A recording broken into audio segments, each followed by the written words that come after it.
Pensez grand et bien. Shalom bien-aimés dans le Seigneur. Notre méditation du jour s'intitule Pensez grand et bien. Nous tirons notre texte dans Philippiens chapitre 4, le verset 8, qui nous dit ceci. Au reste, frères, que tout ce qui est vrai, tout ce qui est honorable, tout ce qui est juste, tout ce qui est pur, tout ce qui est aimable, tout ce qui mérite l'approbation, ce qui est vertueux et digne de louange, soit l'objet de vos pensées. Alléluia. Un adulte avec des pensées infantiles est un enfant, alors qu'un enfant avec de grandes pensées est un adulte. Votre âge exact est celui de la maturité de vos pensées. Un adage dit, vous ne pouvez pas empêcher les oiseaux de voler au-dessus de votre tête, mais vous pouvez les empêcher de construire leur nid sur vous. Comme quoi, vous ne pouvez pas empêcher les pensées de venir envers vous, vous pouvez néanmoins choisir lesquelles retenir en vous.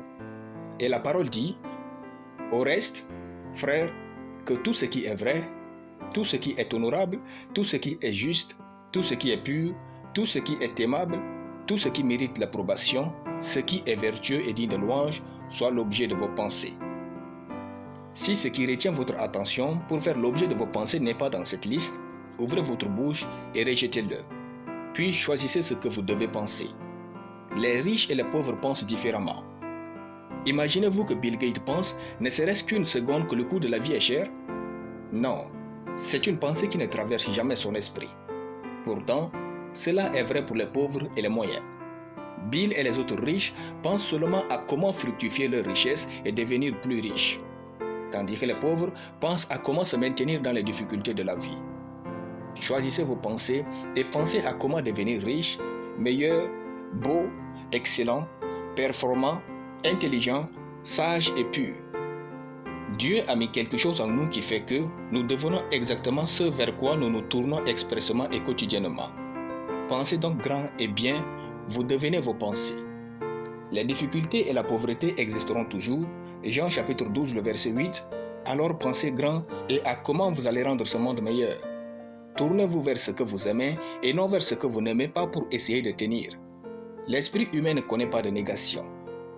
Si nous vous disons de ne pas penser à un carton rouge, voyez-vous, vous venez de penser à un carton rouge. Vous ne pouvez pas penser à la vie et rêve que vous ne voulez pas, puis espérer atteindre ce que vous désirez réellement.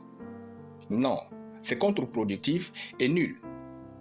Pensez aux choses que vous voulez, pensez grand et bien.